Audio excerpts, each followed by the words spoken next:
رحم اللہ من قرأ الفاتحہ۔ بسم اللہ الرحمن الرحیم۔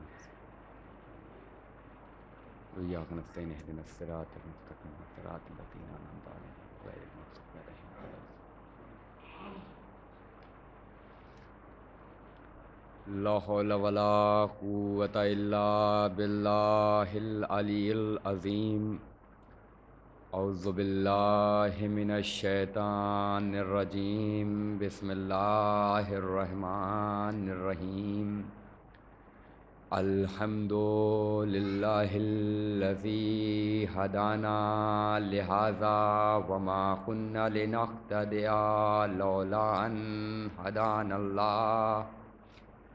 لقد جاءت رسل ربنا بالحق والصلاة والسلام على سید الانبیاء والمرسلین خاتم النبیین طٰہٰ و یاسین سیدنا نبینا وشفیعنا حبیب قلوبنا وطبیب نفوسنا واولنا واوسطنا وآخرنا وکلنا مولانا ومولا الثقلین جد الحسن والحسین ابی القاسم محمد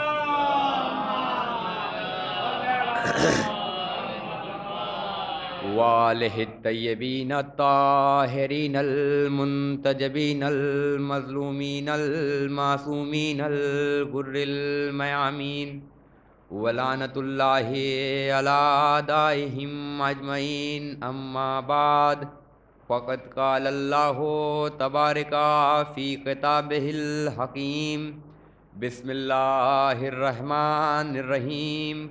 ان اللہ یحب المتقین۔ صلوات پڑھیں بر محمد وآلہ۔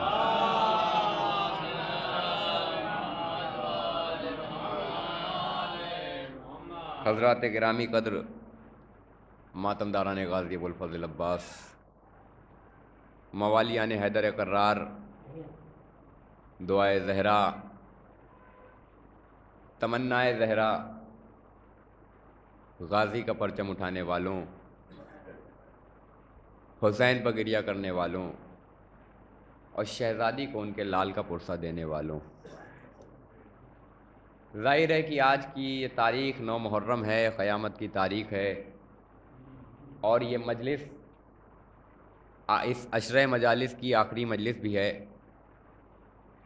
اور جیسا کہ آپ کے علم میں ہے کہ آج روز جمعہ ہے، دامن وقت میں گنجائش بھی نہیں ہے، لہذا زیادہ وقت آپ کا نہ لیتے ہوئے بغیر کسی تمہید کے بھی آپ نے بڑے اچھے اچھے اشعار سنے، میں تمہیداً 2-3 اشعار آپ کے حوالے کر دوں اور اس کے بعد گفتگو کا آغاز ہو جائے گا۔ ملاحظہ کریں کہ سیلاب نظر آتے ہیں گوہر نہیں ملتا، سیلاب نظر آتے ہیں گوہر نہیں ملتا، ہر آنکھ میں اشک غم سرور نہیں ملتا۔ سیلاب نظر آتے ہیں گوہر نہیں ملتا، ہر آنکھ میں اشک غم سرور نہیں ملتا، اور سینوں میں نہیں ڈھونڈیے حیدر کے فضائل، سینوں میں نہیں ڈھونڈیے حیدر کے فضائل، سینوں میں نہیں ڈھونڈیے حیدر کے فضائل، مٹی کے مکانوں میں سمندر نہیں ملتا۔ سینوں میں نہیں ڈھونڈیے حیدر کے فضائل، سینوں میں نہیں ڈھونڈیے حیدر کے فضائل، مٹی کے مکانوں میں سمندر نہیں ملتا، اور آنکھیں بھی ہیں نقشہ بھی زمانے کا لیے ہو، آنکھیں بھی ہیں نقشہ بھی زمانے کا لیے ہو۔ حضرات یہ دور حاضر ہے اور ہر کسی کے ہاتھ میں موبائل ہے، اسی عنوان سے ہے کہ آنکھیں بھی ہیں نقشہ بھی زمانے کا لیے ہو، حیرت ہے کہ پھر بھی در حیدر نہیں ملتا۔ آنکھیں بھی ہیں نقشہ بھی زمانے کا لیے ہو، حیرت ہے کہ پھر بھی در حیدر نہیں ملتا، اور ایک تعزیہ مل جائے گا کچھ پھول ملیں گے، ایک تعزیہ مل جائے گا کچھ پھول ملیں گے، تاکوں میں ہمارے یہاں پتھر نہیں ملتا۔ ایک تعزیہ مل جائے گا کچھ پھول ملیں گے، طاقوں میں ہمارے یہاں پتھر نہیں ملتا۔ اور یہ شعر بطور خاص کی 100 روپ ہیں دنیا کے مگر شہ کا عزادار، 100 روپ ہیں دنیا کے مگر شہ کا عزادار، لوگوں سے کبھی بھیس بدل کر نہیں ملتا۔ 100 روپ ہیں دنیا کے مگر شہ کا عزادار، لوگوں سے کبھی بھیس بدل کر نہیں ملتا۔ اور یہ 100 روپ ہیں دنیا کے مگر شہ کا عزادار، لوگوں سے کبھی بھیس بدل کر نہیں ملتا۔ اور یہ روزوں پہ روزے، یہ روزوں پہ روزے، یہ نمازوں پہ نمازیں، شبیر نہ ہوتے تو یہ منظر نہیں ملتا۔ یہ روزوں پہ روزے، یہ نمازوں پہ نمازیں، شبیر نہ ہوتے تو یہ منظر نہیں ملتا۔ پرجوش طریقے سے ملا کرتا ہے لیکن، پرجوش طریقے سے ملا کرتا ہے لیکن، افسوس منافق کبھی کھل کر نہیں ملتا۔ ایک درود پڑھ دیں عظمت محمد و آل محمد پر۔ حضرات، میں نے آپ کے زیر سماعت جس آیہ کریمہ کی تلاوت کا شرف حاصل کیا، اس میں وہ پروردگار کی جس نے زمین کا فرش بچھایا، وہ پروردگار کی جس نے آسمان کا شامیانہ سجایا، وہ ذات لم یزل و یزال کی جس نے تاروں کو چمک دی، جس نے پھولوں کو مہک دی، جس نے چڑیوں کو چہک دی، ڈالی کو لچک دی، پہاڑوں کو استحکام دیا، دریاؤں میں روانی بخشی، وہ پروردگار کی جس کے ہاتھوں میں عزت بھی ہے، جس کے قبضہ قدرت میں ذلت بھی ہے، اور ہماری نفس و دل و جان بھی اسی پروردگار کی قدرت میں ہے، قبضہ قدرت میں ہے۔ وہ پروردگار کے جس نے، اس پروردگار نے اپنی پاک و پاکیزہ کتاب، اپنی محکم کتاب، اپنی معجزہ کتاب کے جس کو اس نے اپنے حبیب کے قلب پر معجزہ بنا کر نازل کیا، اس کتاب میں ارشاد فرما رہا ہے کہ بسم اللہ الرحمن الرحیم، ان اللہ یحب المتقین، اللہ محبت کرتا ہے متقین سے، اللہ محبت کرتا ہے متقین سے۔ عزیزوں، یوں تو زمانے میں ہر کسی کو کسی نہ کسی سے محبت ہو ہی جاتی ہے۔ اب عزیزوں، اس محبت کی بنیاد ہر بار الگ ہوتی ہے۔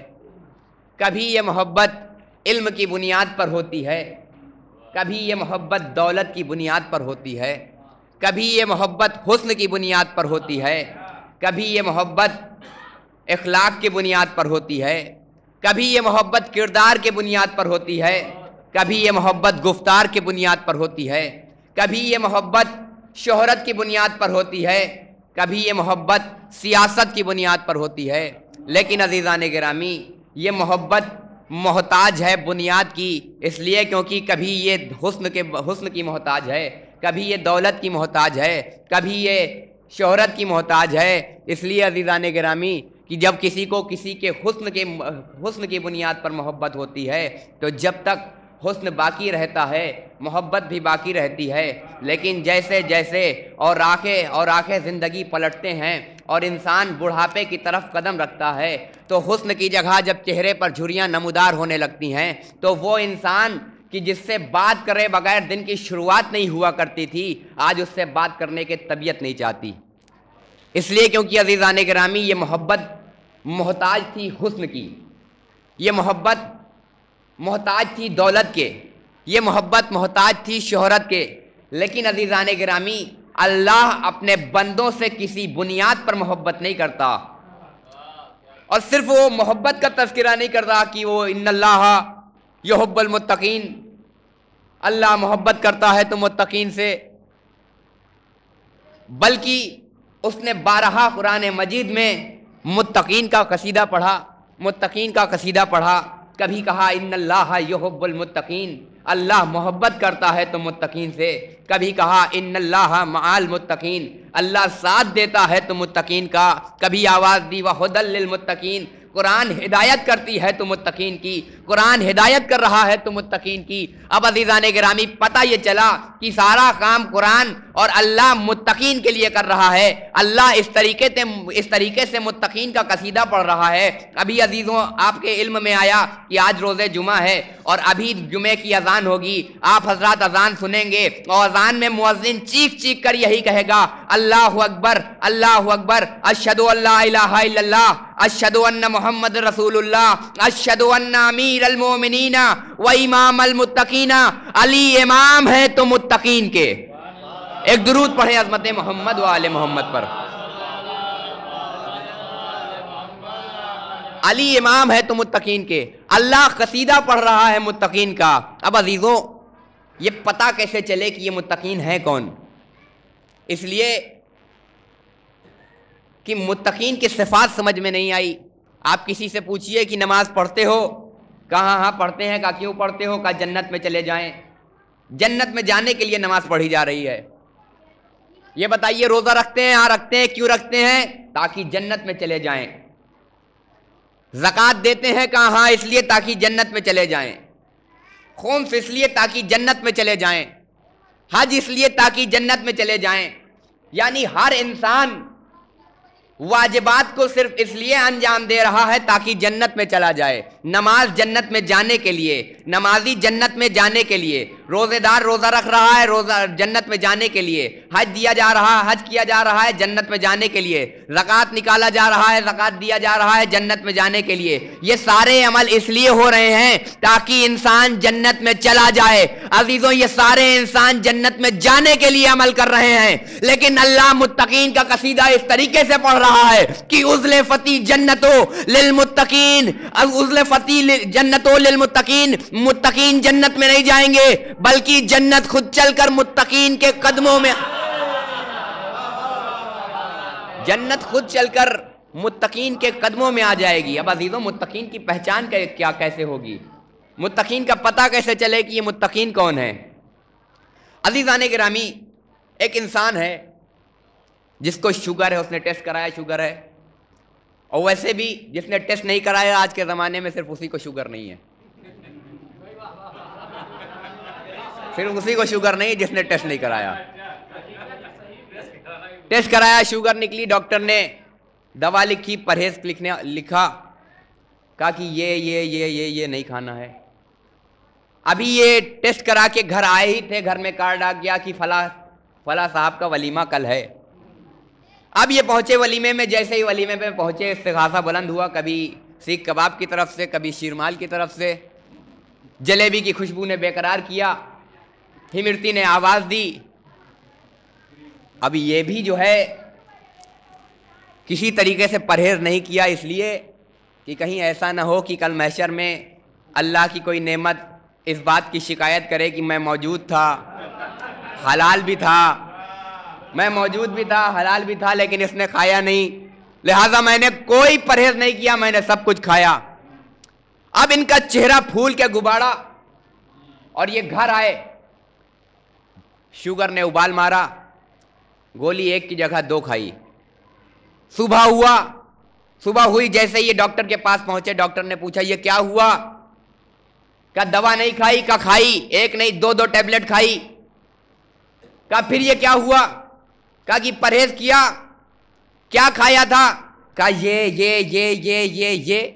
یہ کھایا تھا. جیسے ہی ڈاکٹر نے سنا ڈاکٹر کو غصہ آ گیا.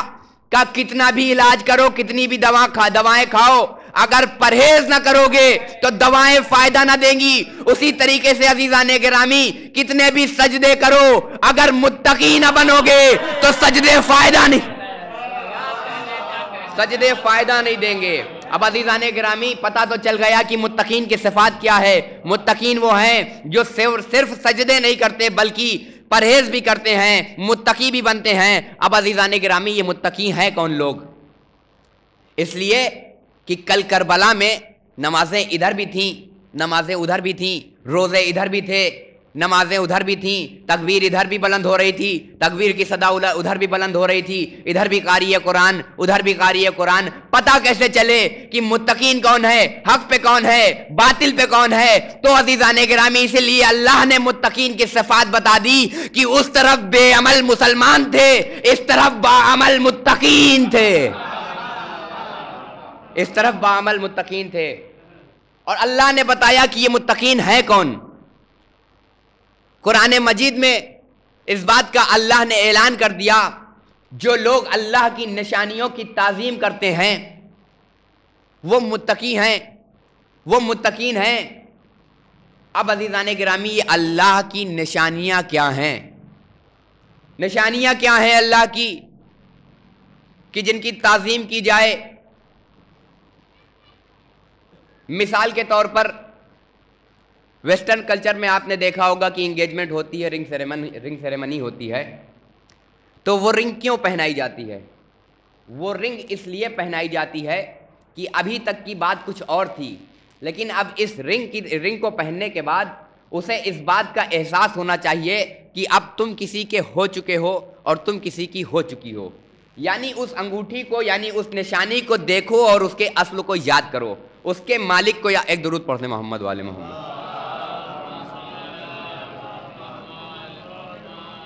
اس نشانی کو دیکھو اور اس کے اصل کو، اس کے مالک کو یاد کرو۔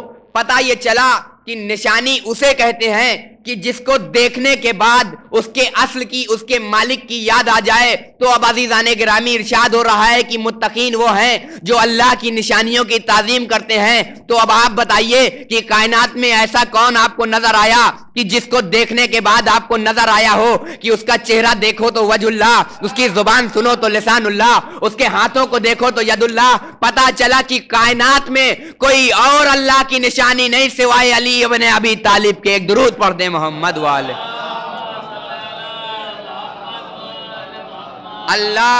اللہ کبھی اپنے بندوں سے کسی بنیاد پر محبت نہیں کرتا، اما اللہ کیا کسی محتاجگی کی بنیاد پر محبت کرے گا؟ ان کے نمائندوں کو ہم نے کبھی اس حالت میں نہ دیکھا کہ انہوں نے اپنے چاہنے والوں سے کسی بنیاد پر، کسی وجہ سے محبت کی ہو۔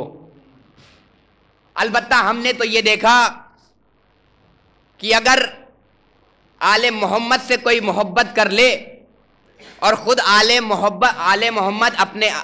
محمد خود اسے اپنا محب مان لے، تو یہ اس منزل پر پہنچ جاتے ہیں کہ اگر زمین پر نشان کھینچ دے تو جنت فروخت کر لیتے ہیں۔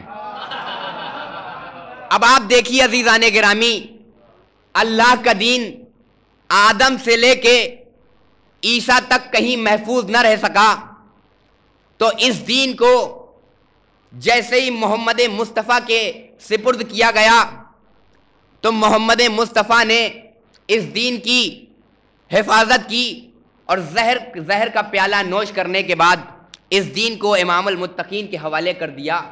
اور مولا کائنات نے بھی 19 رمضان کو سر پر ضرب کھانے کے بعد اس دین کو امام حسن کے حوالے کیا۔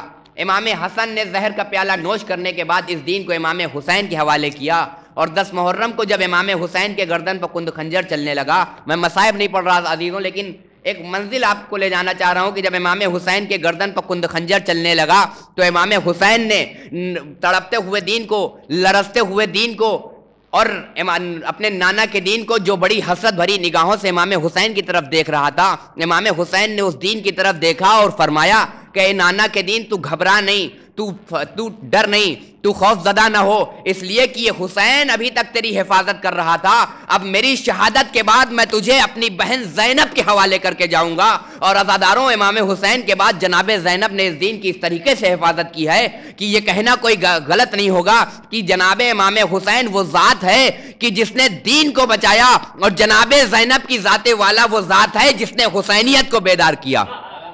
ایک درود پڑھ دیں عظمت محمد والے محمد پر۔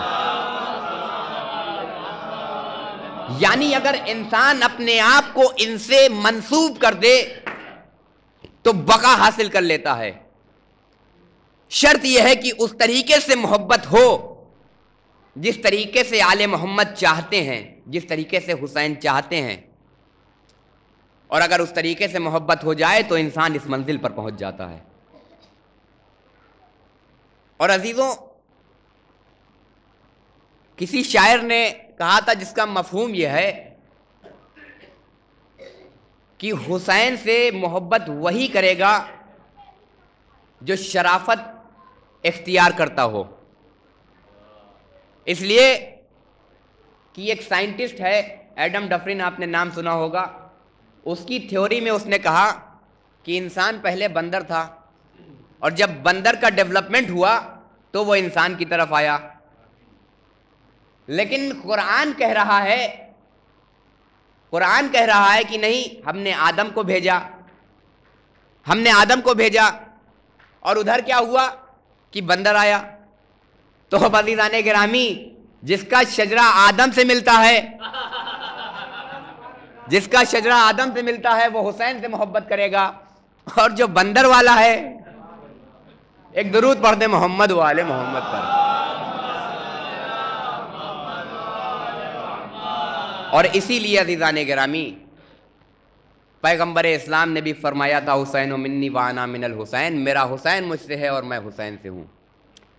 عزیزو، اس کی وجوہات تو بہت ہیں کہ پیغمبر اسلام نے فرمایا کہ میرا حسین مجھ سے ہے اور میں حسین سے ہوں، لیکن عزیزو ایک ظاہر وجہ اس کی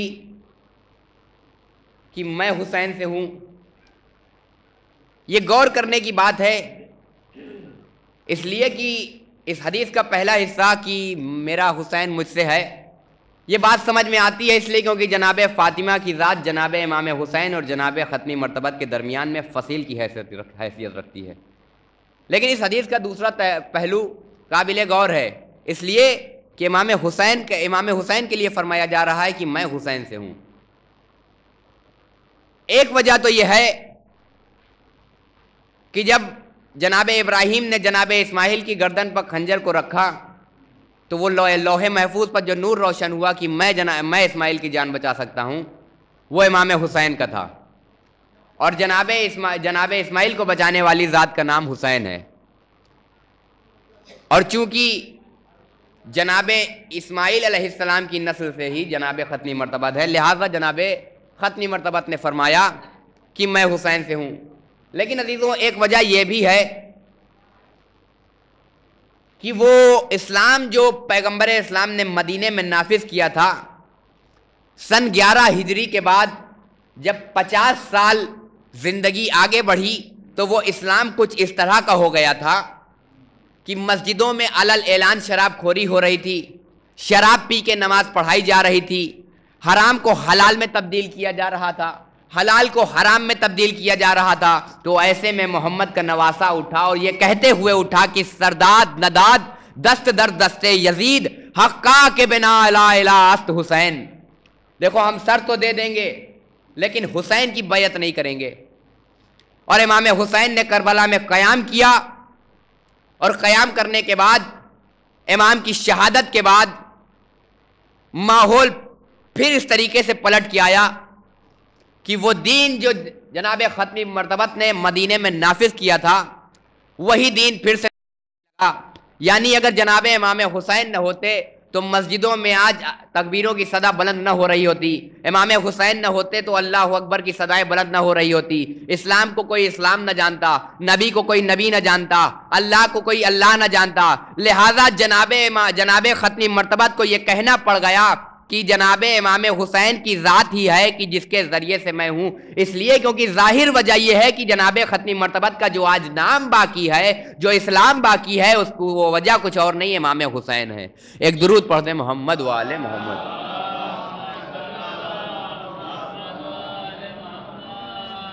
عزیزان گرامی، میں نے مجلس کو تمام کیا۔ امام حسین کی وہ ذات ہے کہ اگر کوئی انسان اپنے آپ کو ان سے منسوب کر دے تو وہ بقا پا جائے، لیکن شرط یہ ہے کہ محبت اس طریقے سے ہو جس طریقے سے حسین چاہتے ہیں، ورنہ حسین ایک معجزے کا نام ہے، حسین ایک کمال کا نام ہے۔ میں آپ کو اس کی دلیل دے دوں،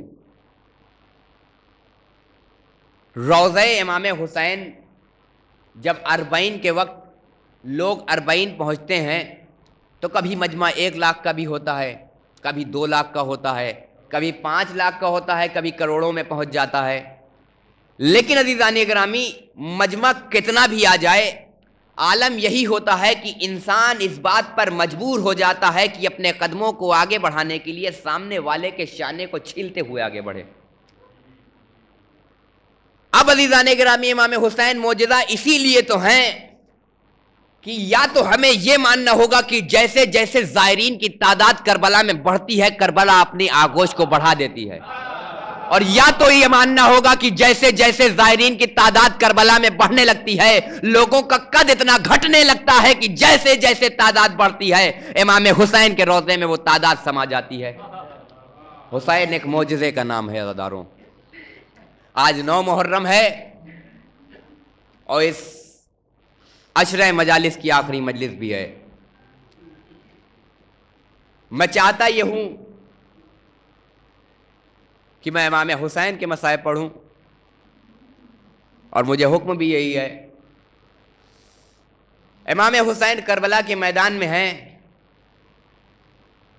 اور ان کی پہچان بتا رہے ہیں جنہوں نے تقوی اختیار کیا،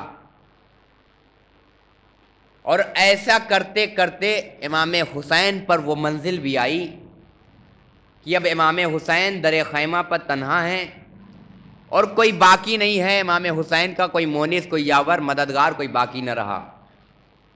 امام حسین در خیمہ پہ آئے، آواز دی، اے زینب تم پر حسین کا آخری سلام، اے رباب تم پر حسین کا آخری سلام، اے رقیہ تم پر حسین کا آخری سلام، اے ام کلثوم تم پر حسین کا آخری سلام۔ عزادارو تمام بیویوں کو رخصت دے چکے حسین، بیویاں خیمے سے باہر آئیں، جناب زینب آگے بڑھی ہے، بھیا حسین آپ نے تو ہمیں رخصت دے دی، اب میرا دل یہ چاہتا ہے کہ ہم بیویاں ایک حلقہ بنا لیں، آپ حلقے کے درمیان سے گزر جائیں تاکہ ہم آپ کو الوداعی نظروں سے دیکھ لیں۔ عزیزو امام حسین اس حلقے کے درمیان سے گزرے، ایک مرتبہ کبھی زینب کہتی ہیں اے بھیا حسین تم پر آخری سلام، کبھی رباب کہتی ہیں اے حسین تم پر رباب کا آخری سلام، کبھی سکینہ کہتی ہیں بابا حسین تم پر سکینہ کا آخری سلام۔ عزیزو ادھر حسین آگے بڑھے، حلقے کو توڑا، زینب کا بازو تھاما، اے میری پیاری بہن زینب اب اس ضعیف میں اتنی قوت نہیں ہے کہ وہ اپنے بیمار سے رخصت لے سکے، مجھے میرے سجاد سے رخصت دلا دے۔ یہ بھائی کا بازو تھاما، سید سجاد کے خیمے میں آئیں، بازو ہلا ہلا کے کہتی ہیں سجاد دیکھ کون آیا، اب جو بیمار گشت چوکا تو کیا دیکھا کہ پھوپھی اماں آئی ہیں اور ساتھ میں ایک شخص ہے جس کا سارا بدن زخموں سے چور چور ہے۔ زینب نے تعارف کرایا، لال یہ تیرے بابا ہے، لال یہ علی کا بیٹا ہے، لال یہ نبی کا نواسا ہے، لال یہ تیرے بابا حسین ہے۔ باپ کی بے بسی دیکھی دل بھر آیا، پھوپھی اماں شمشیر تو دیجئے، پھوپھی اماں شمشیر تو دیجئے، اے بیٹا سجاد تو بیمار ہے، بیمار سے جہاد ساقط ہے، تلوار نہ چلانا، جب قید شام تے چھوٹ کے جانا تو میرے شیعوں کو میرا سلام کہنا، انا قتیل الابرار، ارے میں وہ کشتے مظلوم ہوں جسے ظالموں نے 3 دن کے پیاس میں رلا رلا کے ذبح کیا۔ عزادارو سجاد سے رخصت لے لی، ایک مرتبہ در خیمہ پہ آئے، در خیمہ سے حسین اس طرح سے چلے ہیں جیسے کسی گھر سے کسی جوان کی میت نکلتی ہے۔ حسین جب کہ چلے بعد دوپہر رن کو، نہ تھا کوئی جو سنبھالے رقاب دوسن کو، سکینہ جھاڑ رہی تھی یہ با کے دامن کو، نہ آسرا تھا کوئی شاہ کربلائی کو، فقط بہن نے کیا تھا سوار بھائی کو۔ عزادارو ایک مرتبہ امام حسین ذوالجناح پر سوار ہو گئے، چاہتے ہیں کہ ذوالجناح کو آگے بڑھائے لیکن ذوالجناح آگے بڑھنے کو تیار نہیں۔ ایک مرتبہ ذوالجناح کی پشت سے زمین پر تشریف لائے، سکینہ کو اپنی آغوش میں اٹھایا، اے میری لاڈلی سکینہ کوئی فریاد ہے، کچھ کہنا چاہتی ہوں بابا میں ساری زندگی آپ کے سینے پر سوئی ہوں، اب آپ کے بعد مجھے نیند نہیں آئے گی، اے بابا چاہتی یہ ہوں کہ آج آپ آخری بار مجھے اپنے سینے پر سلا لیں۔ عزیزو کربلا کی تاریخ لکھتی ہے کہ حسین کربلا کی جلتی ہوئی زمین پر لیٹ گئے، سکینہ کو اپنے سینے پر لٹایا، آ میری لاڈلی میرے سینے پر آخری بار سو جا، اب اس کے بعد تجھے باپ کا سینہ میسر نہ ہوگا۔ عزادارو سکینہ سے رخصت لے لی، حسین میدان کربلا میں آ گئے، میدان کربلا میں آنے کے بعد جنگ کرنے لگے، ادھر فوجیں دہائی دینے لگیں، اے حسین تمہیں اکبر کا واسطہ، اے حسین تمہیں اصغر کا واسطہ، اے حسین تمہیں عباس کا واسطہ۔ امام حسین کہتے ہیں اے فوج اشکیا تم نے میرے علی اصغر کے گلے میں تیر مارا اور اب دہائی دیتے ہو، اے فوج اشکیا تم نے میرے علی اکبر کے سینے میں برچھی مارا اور اب دہائی دیتے ہو۔ عزیزو ایسی اس طریقے سے امام حسین نے جنگ کی ہے کہ فوج دشمن میمنہ اور میسرہ کی دیواروں سے ٹکرانے لگی، الحفیظ علماء کی صدا بلند ہو چکی، امام حسین کی طرف آواز غیبی آ چکی، امام تلوار کو نیام میں رکھ چکے۔ بعض اداروں امام حسین نے تلوار کو نیام میں رکھا، بھاگی ہوئی فوجیں پلٹی، کسی نے تیر چلایا، کسی نے تلوار چلایا، کسی نے نیزے چلائے، کسی نے پتھر مارا، ارے جسے کچھ نہ ملا اس نے کربلا کی گرم ریتی ہاتھوں میں لے لی۔ آزاداروں امام حسین پر وہ منزل بھی آئی کہ پشت ذوالجناب پر ڈگمگانے لگے، پشت ذوالجناب پر ڈگمگانے لگے۔ ادھر جناب زینب اس منظر کو دیکھ رہی تھی، ٹلہ زینبیہ پر کھڑے ہوئے اور ایک مرتبہ آواز دی مدینے کا رخ کیا، اے نانا مجھے آج وہ بات یاد آ گئی کہ جب جنت سے کفن آئے تھے تو آپ نے فرمایا تھا میرا حسین غریب ہے، میرا حسن امیر ہے۔ اے بابا جب امیر کے جنازے پر تیر برسائے گئے تو یہ ظالم غریب کے ساتھ کیا؟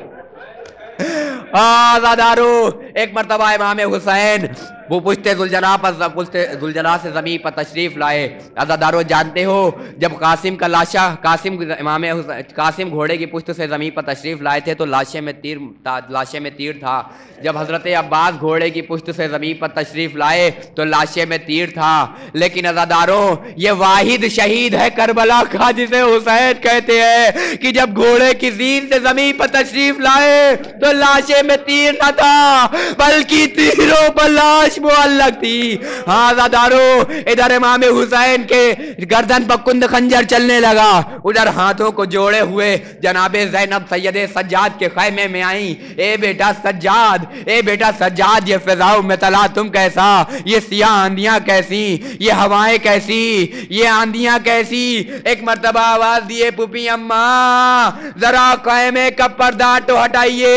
اب جو خیمے کا پردہ ہٹا کیا دیکھا، بابا کا سر نوکے نیزہ پہ بلند ہے، فضاؤں میں آواز ہے الا قتل الحسین بکربلا والا ذبح الحسین بکربلا الا لعنت اللہ علی القوم الظالمین انا للہ و انا الیہ راجعون۔